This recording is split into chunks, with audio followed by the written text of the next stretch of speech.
എല്ലാണ്. എല്ല് പോർക്കിൻ്റെ എല്ലാണേ. അപ്പോൾ നമുക്ക് നായ്ക്കൾക്ക് എല്ല് കൊടുക്കുന്നത് കൊണ്ടുള്ള ഗുണങ്ങളും ദോഷങ്ങളും എന്തൊക്കെയാണെന്നറിയാം. പൊതുവേ നമ്മൾ എല്ല് കൊടുക്കുന്നത് ഗുണകരമാണെന്നാണ് കരുതിയിരുന്നത്. പക്ഷേ ഇതിന് കുറച്ച് പോസിറ്റീവ് അല്ലാതെ നെഗറ്റീവ് വശങ്ങളും കൂടിയുണ്ട്. എന്താണ് ഇവയുടെ ഗുണങ്ങളും ദോഷങ്ങളും കാണാം. നായ്ക്കൾക്ക് എല്ല് കൊടുക്കാവോ? സംശയമാണല്ലേ? സംശയമാണ്. ഞങ്ങൾക്ക് സംശയം ഉണ്ടായിരുന്നു. കാരണം ഞങ്ങൾ സ്ഥിരമായിട്ട് നായ്ക്കൾക്ക് എല്ല് കൊടുക്കാറ് പതിവായിരുന്നു. ഞങ്ങളെ വീടിനടുത്തൊരു ബീഫ് സ്റ്റോളുണ്ട്. അവിടെ നിന്നും പിന്നെ ഞങ്ങൾക്ക് അവിടെ ഒരു പോർക്ക് കടയുണ്ട്. അവിടെ പോയി നമ്മൾ സ്ഥിരമായിട്ട് ഞങ്ങളുടെ കുഞ്ഞുങ്ങൾക്ക് എല്ല് വാങ്ങിച്ചു കൊടുക്കുക പതിവായിരുന്നു.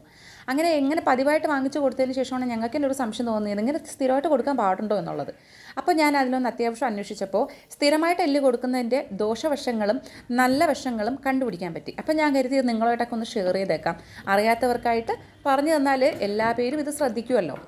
പല വീടുകളിലും ഒരു അംഗം പോലെ തന്നെയാണ് നായ്ക്കളല്ലേ? അതിൽ സംശയമൊന്നുമില്ല. പലതരത്തിലുള്ള നായ്ക്കൾ ഇന്ന് വിപണിയിലുണ്ട് താനും. അതുപോലെ തന്നെ നമ്മൾ നായകളുടെ വൃത്തിയിലും ഭക്ഷണ കാര്യത്തിലും പ്രത്യേകം ശ്രദ്ധിക്കേണ്ടതും അത്യാവശ്യമാണ്. മിക്കവാറും ആൾക്കാർ നായ്ക്കൾക്ക് വാങ്ങിക്കൊടുക്കുന്ന ഒരു ഭക്ഷണമാണ് എല്ലുകൾ. എല്ലാ പേരും അവരുടെ നായ്ക്കൾക്ക് എല്ലുകൾ പൊതുവെ വാങ്ങിച്ചു കൊടുക്കാറാണ് പതിവ്. ഈ എല്ലുകൾ ഒരുപാട് ധാതുക്കളുടെയും മറ്റ് പോഷകങ്ങളുടെയും നല്ലൊരു ഉറവിടമാണ്. ഇവ നായ്ക്കളുടെ ഇഷ്ടഭക്ഷണവുമാണ്. നായ്ക്കൾക്ക് എല്ലുകൾ കൊടുത്താൽ അതിൽ ഗുണവും ദോഷവും എന്തൊക്കെയാണെന്ന് നമുക്ക് നോക്കാം. ഓക്കെ, നായ്ക്കൾക്ക് പല്ലിനുറപ്പുണ്ടാവാനാണ് പൊതുവെ എല്ലുകൾ കൊടുക്കാറ് പതിവ്. അതായത് അവരുടെ മോണയ്ക്ക് നല്ല കനം വയ്ക്കാനും അവരുടെ രണ്ട് സൈഡിൽ കവിള് വീക്കാനും അല്ലെങ്കിൽ പല്ലുകൾക്ക് നല്ല ഉറപ്പ് വരാനും ഒക്കെയാണ് നമ്മൾ എല്ല് കൊടുക്കാറ് പതിവ്.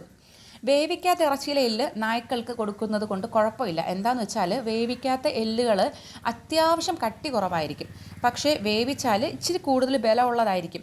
അപ്പോൾ അത് നായ്ക്കൾക്ക് മലബന്ധം പോലുള്ള പ്രശ്നങ്ങൾ ഉണ്ടാക്കും. ഇതാണ് വേവിക്കുന്നതും വേവിക്കാത്ത എല്ലും തമ്മിലുള്ള വ്യത്യാസം. ഓക്കെ, അപ്പോൾ വേവിക്കാത്ത എല്ല് കൊടുക്കുന്നതായിരിക്കും അത്യാവശ്യം നല്ലത്. ഇവയുടെ ഗുണവശങ്ങൾ. ഇനി ഇതിൻ്റെ ദോഷവശങ്ങൾ എന്താണെന്ന് വെച്ചാൽ, ഈ ദിവസവും നായ്ക്കൾക്ക് എല്ല് കൊടുക്കുന്നത് അവർക്ക് പാൻക്രിയാസിസ് പോലുള്ള പ്രശ്നങ്ങളുണ്ടാക്കും കേട്ടോ. കാരണം എല്ലിൻ്റെ പൊള്ളയായ ഭാഗത്ത് ധാരാളം കൊഴുപ്പുണ്ട്. നമ്മൾ തന്നെ ഇപ്പം ഒരു ചിക്കൻ കാല് കഴിച്ചതിന് ശേഷം അതിൻ്റെ ആ കാല് പോർഷൻ ഒന്ന് കടിച്ച് പൊട്ടിച്ച് നോക്കി അതിനകത്ത് നമുക്ക് ഊറ്റിയെടുക്കാൻ പാകത്തിന് കൊഴുപ്പുണ്ടാവില്ലേ? അതുമാതിരി തന്നെയാണ് എല്ലിനകത്ത് കൊഴുപ്പുണ്ട്. ഓക്കെ, ഇത് പാൻക്രിയാറ്റിസിനും കിഡ്നി പ്രശ്നങ്ങൾക്കും കാരണം ഉണ്ടാക്കുകയും ചെയ്യും. സോ എല്ലുകൾ കൊടുക്കുമ്പോൾ അത് ഒന്ന് ശ്രദ്ധിക്കേണ്ട കാര്യമാണ്. പിന്നെ വേറൊരു പ്രശ്നം എന്ന് വെച്ചാൽ, ഈ എല്ലുകൾ കൊടുക്കുമ്പോൾ ഇവർക്ക് വിശപ്പില്ലെങ്കിൽ അവ എന്ത് ചെയ്യുന്നറിയോ? ഇത് തിന്നാതെ അങ്ങ് മാറ്റി വെച്ചേക്കും. എന്നിട്ട് പിന്നെ എപ്പോഴെങ്കിലും കഴിക്കാമെന്ന് പറഞ്ഞാൽ മാറ്റി വയ്ക്കും. പൊതുവേ നായ്ക്കളുടെ ഒരു പ്രത്യേകതയാണ് ഇവർ കഴിക്കാണ്ട് മാറ്റി വെച്ചിട്ട് പിന്നെ കഴിക്കുക എന്നുള്ള ഒരു പ്രവണത. പക്ഷേ അത് അവയ്ക്ക് വയറ്റിൽ അണുബാധ ഉണ്ടാക്കും കേട്ടോ. അതായത് ഇപ്പോൾ ഇൻഫെക്ഷൻ പോലുള്ള മറ്റ് പ്രശ്നങ്ങൾ ഉണ്ടാക്കാൻ വളരെ സാധ്യതയുണ്ട്. അതുകൊണ്ട് ഈ എല്ല് മാറ്റി വെച്ചിട്ട്, അതായത് കഴിക്കാണ്ട് മാറ്റി വെച്ച് കഴിഞ്ഞാൽ അതിനെടുത്തങ്ങ് കളയുക. പിന്നെ അവർക്ക് കഴിക്കാനായിട്ട് കൊടുത്തേക്കരുത്. അപ്പം കഴിക്കുന്നുണ്ടെങ്കിൽ കഴിക്കട്ടെ, പിന്നത്തേക്കായിട്ട് മാറ്റി വെക്കരുത്. ഇതാണ് ഇവയുടെ ദോഷവശങ്ങൾ. അപ്പോൾ അത്യാവശ്യം എല്ല് കൊടുക്കുന്നത് കൊണ്ടുള്ള ഗുണങ്ങളും ദോഷങ്ങളും എല്ലാവർക്കും മനസ്സിലായെന്ന് വിശ്വസിക്കുന്നു.